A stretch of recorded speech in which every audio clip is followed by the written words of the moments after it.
지금 어떤 혐의로 저 김정숙 여사건을 수사하길래 외교부 직원들이 조사받고 있는 겁니까? 공 의원님이 잘 아시는 사안인데 아니 직접 장관님께서 얘기를 해보세요. 제가 질문하는데 그렇게 답변하지 마시고. 언론 보도에 나와 있는 그대로입니다. 언론 보도에 뭐가 나 있는데요. 공 의원님이 잘 아시는데 장관님, 지금 일본 정부가 조선인 노동자 강제징용을 인정하고 있습니까? 인정하지 않고 있습니까? 다시 한번 질문해 주시겠습니까? 강제. 현재 일본 정부가 네. 조선인 노동자의 강제징용을 인정하고 있습니까? 인정하지 않고 있습니까? 강제징용 인정하고 있죠. 예. 인정하고 있어요? 네. 강제징용 인정하고 있죠. 강제징용을 인정하고 있어요. 징용이란 건 당연히 강제성이 있다는 걸 인정하고. 그러면은 작년에 한일 정상회담에서 강제징용 배상 판결을 제3자 변제 방식으로 이행하도록 허용한 게 왜 그렇습니까? 그건 제가 청문회 때도 말씀드렸습니다만 우리 대법원의 판결은 일본 식민지배를 불법이라고 규정을 했고 일본 최고재판소는 그게 아니라고 규정을 했기 때문에 그러면 장관님 말씀은 일본 정부는 강제징용은 인정하지만 그게 불법성이 없다고 얘기한다는 거예요? 강제징용이 아니라 식민지배의 불법성에 관한 얘기입니다. 강제징용을 인정한다고요? 징용의 강제성은 이번에도 조선총독부가 관여했다는 그 징용의 강제성은 당연히 인정을 하죠. 일본이. 근데 저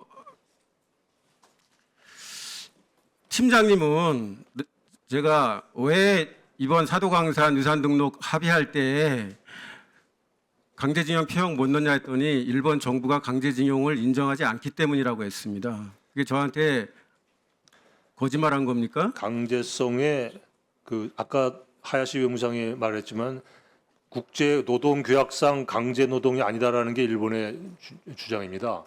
강제성에 관한 해석이 일본이 우리가 말하는 강제하고 다르게 얘기하는 거에서 문제가 생긴 거죠. 그러니까는 군함도 유산 등록 때 들어갔던 그 표현 여기 저 PPT 좀 보여주세요. 그때 우리 당시 이제 차관으로 수석 대표로 하시면서 하신 말씀이 그때 일본이 강제 노동이라는 표현을 인정한 최초 표현이다 그렇게 얘기하셨는데 그 표현에 대해서 한국 정부와 일본 정부의 생각이 다르다는 거죠? 2015년까지 일본이 국제 무대에서 강제성을 인정한 적이 단 한 번도 없다가 예.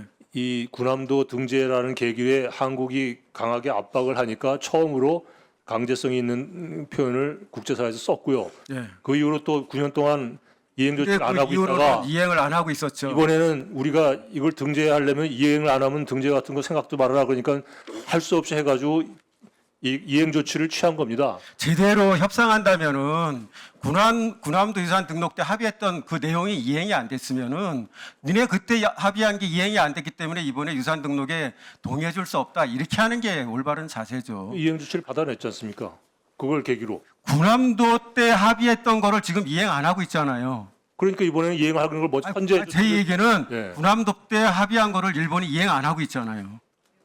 우리가 강제적인 압박할 무기가 없으니까 그걸 못 받아낸 건데 아니 어쨌든 이번에 사도광산을 군함도 때 계기로 합의했던 거를 일본 정부가 이행하지 않고 있는데도 불구하고 똑같은 성격의 사도광산에 대해서는 우리가 등록을 동의해줬지 않습니까? 이행 조치를 확보했기 때문에 등재 동의해 준 거 아닙니까? 아니 군함도 때 합의한 거를 이행도 안 하고 있는데 그거는 놔두고 그래서 이번에 좀 더 했으니까 우리가 잘한 거다 이렇게 아까 이재명 대표님이 말씀하셨으니까 사안이 별개라면서요.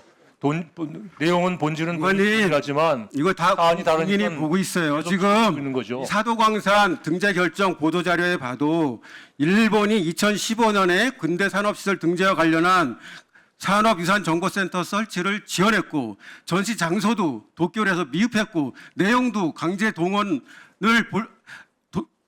인식할 수 있는 내용이 없기 때문에 굉장히 미흡하다고 이렇게 외교부에서 나온 보도자료에 써 있어요. 그런 상황에서 사도광산 유산 등록을 이 정도의 합의로 동의해주고는 이 정도의 내용으로 동의해주고는 이걸 잘했다 이렇게 얘기하시면 안 됩니다. 잘했다고 얘기한 적 없고요. 이번 계기로 도쿄에 하지 않고 사도광산 현지에 전시공간 만들었고요.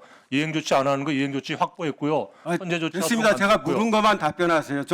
그러니까 일본 정부는 조선인 노동자의 강제 노동을 인정하고 있다 그렇게 말씀하셨어요.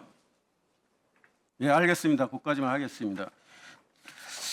저 지금 김정숙 여사의 인도 방문 건으로 외교부 직원들이 검찰 조사받고 있죠?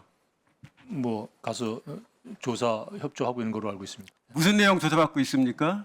그건 제가 뭐 담당이 아니라서 좀 상세한 내용은 못 봤고 질문에 대해서 자기들이 경험한 바대로 사실관계를 진술하고 아니 듣고 있습니다. 저 김정숙 여사의 인도 방문 건으로 장관님 휘하에 직원들이 검찰 조사를 받고 있는데 무슨 일로 조사받고 있는지를 모르고 계세요? 아니 그 언론 보도에 난 사실관계를 하나하나씩 질문하고 그러니까 지금 어떤 혐의로 저 김정숙 여사 건을 수사하길래 외교부 직원들이 조사받고 있는 겁니까? 홍 의원님이 잘 아시는 사건대로 아니 직접 장관님께서 얘기를 해보세요. 제가 질문을 하는데 그렇게 답변하지 마시고 언론 보도에 나와 있는 그대로입니다. 언론 보도에 뭐가 나와 있는데요? 홍 의원님이 잘 아시는 대로입니다. 장관님 국민을 대표해서 질문하고 있는데 아니 제가 제 지금 마음속에 있는 걸로 그렇게 답변하시면 안 되죠. 예. 인도에 정확하게 좀 답변해 주세요. 무슨 일로 인도에 수사를 받고 있는지. 자, 이거 저 우리 제가 장관님 네. 성실한 자세로 답변해 주시고 질의하는 우리 의원님들도 좀 차분하게 질의해 주시면. 위원장님, 제가 차분하지 않은 게 뭐가 있습니까? 제가 한 질문에 대해서 내 마음속에 있는 거로 이해하면 된다고 답변하는데 예. 의원한테 이렇게 얘기하시면 됩니까? 장관님 성실하게 답변해 주시기 알겠습니다. 바랍니다. 예. 무슨 일로 조사를 받고 예, 있습니까? 방송은 좀 낮춰줬으면 좋겠습니다. 답변을 그렇게 하시면 안 돼요. 차분하게 답변 드리고 있습니다. 그러니까요, 그 외교부 직원들이 누가 무슨 일로 조사를 받고 있어요. 수사 중인 상황에 대해서 제가 일일이 답변드리기도 어렵지만 사실관계를 정확히 알고 있지 못하는 상황이기 때문에 제가 그렇게 답변을 제가 뭐라고 답변했는지 묻는 게 아니잖아요. 무슨 혐의로 외교부 직원들이 조사받고 있냐고요. 김정숙 여사께서 인도에 초청받아서 방문하신 경위에 관해서 사실관계를 질의를 하고 거기에 대한 직무상 지득한 정보를 공유한 것으로 알고 있습니다. 김정숙 여사가 인도에 방문한 게 셀프 초청으로 간 거 아니냐, 외유성으로 간 거 아니냐, 그렇게 조사를 받고 있는 거죠. 예, 그 언론 보도 그리고 검찰에서 수사받는 거는 범죄 혐의가 있기 때문에 조사받는 거 아니겠습니까? 글쎄요 사실관계를 참고인 조사를 한 걸로 알고 있습니다. 아니요, 저 김정숙 여사를 피의자로 조사하기 때문에 저 외교부 직원들을 조사하는 거 아니에요? 그거는 제가 정확히 피의자의 선비인지 그건 잘 김정숙 여사는 인도를 누구의 초청으로 가게 됐습니까? 지금 그 관계를 일일이 그 날짜별로 사실관계를 제가 알아야 지금 답변을 드리는데 사실관계를 제가 모르는 상태에서 답변드리기가 어렵습니다. 네. 마지막에는 총장이 그렇게 온 것으로 알고 있습니다. 네. 예, 보증 질의해 주시기 바랍니다.